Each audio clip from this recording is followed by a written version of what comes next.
అందరికీ hi, welcome to the review of the movie UI. First of all ఈ మూవీకి నేను ఎందుకు వెళ్ళానంటే, ఈ మూవీలో ఒక పాట ఉంటుంది భయ్య. అదే మీరు చాలా మంది చూసే ఉంటారు ఇన్స్టాగ్రామ్లో. నీది చాలా పెద్దది, వాడికంటే నీది చిన్నది అంటే ఒక పాట ఉంటుంది కదా. ఆ పాట ఫస్ట్ టైం ఇన్స్టాగ్రామ్లో విన్నప్పుడు నాకు కొంచెం వెరైటీగా అనిపించింది. ఇక ఉపేంద్ర సినిమా అంటేనే వెరైటీ కదా. అలా ఇన్స్టాగ్రామ్లో ఆ పాట చూసిన తర్వాత సినిమా ట్రైలర్ చూశాను. సినిమా కొంచెం ఇంట్రెస్టింగ్గా ఉంది. ఆ ట్రైలర్లో ఉపేంద్ర గారి మార్కు కనిపించింది. ఇక ఏ మాత్రం లేట్ చేయకుండా వెంటనే యూఐ సినిమా టికెట్ బుక్ చేసుకున్నా భయ్య. సినిమా ఎలా అనిపించిందో కంప్లీట్ రివ్యూలో మాట్లాడుకుందాం. రివ్యూలోకి వెళ్లే ముందు కొత్తగా ఎవరైనా వచ్చారా అయితే సబ్స్క్రైబ్ చేసి పక్కన ఉన్న బెల్ ఐకాన్ని ఆన్లో పెట్టుకోండి. ఇలాంటి రివ్యూస్ అప్డేట్స్ వస్తూనే ఉంటాయి. మనం 3000 సబ్స్క్రైబర్స్కి దగ్గరలో ఉన్నాం.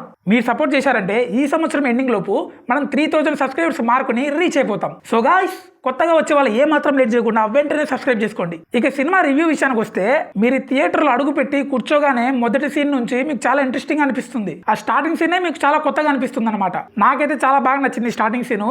అదేదో మనల్ని ఉద్దేశించి తీసినట్టు ఉంది ఆ సీను. చాలా మంది ఆ సీన్ కి కనెక్ట్ అవుతారు, చాలా మంది అరిచారు కూడా థియేటర్లో. కథ విషయానికి వస్తే, ఈ కథ గురించి ఏం చెప్పను, ఎందుకంటే మీకు చెప్పినా కూడా అర్థం కాదు. కానీ ఒకటి మాత్రం చెప్తాను, ఫస్ట్ హాఫ్ చూడగానే చాలా ఫ్రెష్ గా ఇంట్రెస్టింగ్ అనిపించింది భయ్య.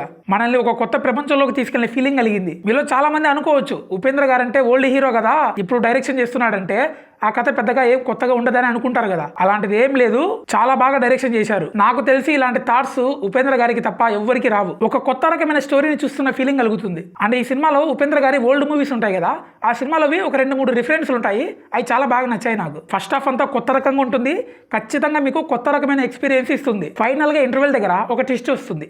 ఆ ట్విస్ట్ తో మీకు స్టోరీ ఏంటనేది క్లారిటీ వస్తుంది. ఇక సెకండ్ హాఫ్ విషయానికి వస్తే, కొంచెం స్టోరీ నార్మల్ గా స్టార్ట్ అయ్యింది. ఇక్కడ ఫస్ట్ హాఫ్ లో యాడ్ చేసిన సెటర్స్ కి ఇక్కడ కంటిన్యూగా సీన్స్ ఉంటాయి అనమాట. అయితే సెకండ్ హాఫ్ స్టార్టింగ్ లో కొంచెం బోరింగ్ వచ్చిన ఫీలింగ్ కలుగుతుంది. ఆ తర్వాత వచ్చే మీమ్స్ సాంగ్ ఓకే అనేలా ఉంది. అండ్ నేను వెయిట్ చేసిన నీది చాలా పెద్దది సాంగ్ సెకండ్ హాఫ్ లో వస్తుంది భయ్య. అయితే ఆ పాట విజువల్ గా చాలా బాగుంది. అయితే నేను ఆ పాటకి ముందు ఏదైనా సీన్ ఉంటుందేమో అనుకున్నాను. సీన్ కి సంబంధం లేకుండా ఈ పాట ప్లే అవుతుంది. అదొక్కటి నన్ను డిసప్పాయింట్ చేసింది. అలా సెకండ్ హాఫ్ స్టార్ట్ అయిన 30 minutes తర్వాత స్టోరీ కంప్లీట్ గా డిఫరెంట్ మోడ్ లో వెళ్తుంది. అసలు ఏందరా ఈ స్టోరీ ఇలా వెళ్తుంది, అసలు ఏం జరుగుతుంది, అసలు సినిమా ఎండింగ్ ఎలా ఉండబోతుంది అనే క్వశ్చన్ మీలో చాలా మందికి వస్తుంది. అయితే ఉపేంద్ర గారు చెప్పినట్టే ఈ సినిమా ఎండింగ్ డిఫరెంట్ భయ్య. ఆ క్లైమాక్స్ కొంతమందికి అర్థమవుతుంది, ఇంకొంతమందికి అర్థం కాదు. ఉపేంద్ర గారు చాలా తెలివైన వాళ్ళు కాబట్టి అది జనాల మైండ్ సెట్ గా వదిలేశారు. క్లైమాక్స్ గురించి సినిమా స్టార్ట్ చేసే ముందు స్టార్టింగ్ లో ఒక నోట్ వస్తుంది, తెలివైన వాళ్ళు, మూర్ఖులు, తెలివి తక్కువ వాళ్ళు ఏదో వెళ్ళిపోండి సంథింగ్ అని. ఈ క్లైమాక్స్ చూసిన తర్వాత ఉపేంద్ర గారు అది తెలివిగా యాడ్ చేసినట్టున్నారు స్టార్టింగ్ లో. ఇక ఓవరాల్ గా మూవీ ఎలాగుందంటే, నాకైతే ఫస్ట్ హాఫ్ చాలా బాగా నచ్చింది,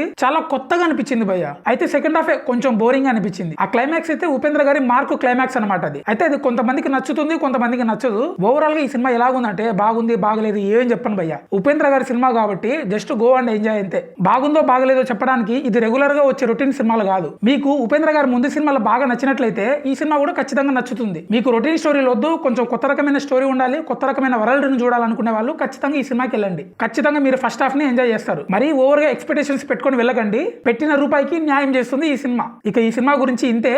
యాక్టర్స్ అందరూ చాలా బాగా చేశారు. సినిమాటోగ్రఫీ విషయానికి వస్తే లైటింగ్స్, విజువల్స్ అన్ని చాలా బాగున్నాయి భయ్య. చాలా ఫ్రెష్ గా అనిపించాయి నాకు. ఇక మ్యూజిక్ విషయానికి వస్తే అజనీష్ లోకనాథ్ మంచి బ్యాక్గ్రౌండ్ మ్యూజిక్ ఇచ్చారు ఈ సినిమాకి. అసలు ఉపేంద్ర గారు క్రియేట్ చేసిన ఈ సీన్స్ కి బ్యాక్గ్రౌండ్ మ్యూజిక్ ఇవ్వడం అంటే అంత ఈజీ కాదు. ఈ మాట నేను ఎందుకు అంటున్నానో థియేటర్ లో సినిమా చూస్తే మీకే అర్థమవుతుంది. ఫస్ట్ హాఫ్ లో వచ్చే కొన్ని సీన్లకి ఆ బ్యాక్గ్రౌండ్ మ్యూజిక్ ప్రాపర్ గా సెట్ అయ్యింది. ఆ బ్యాక్గ్రౌండ్ మ్యూజిక్ కూడా ఒక రకంగా ఉంటుంది భయ్య, అది చాలా కొత్తగా ఉంటుంది. మ్యూజిక్ పరంగా అజనీష్ లోకనాథ్ 100% న్యాయం చేశారు. ఈ సినిమాకి ఆ సీన్స్ కి ఆయన తప్ప ఇంకెవరు చేయలేరు.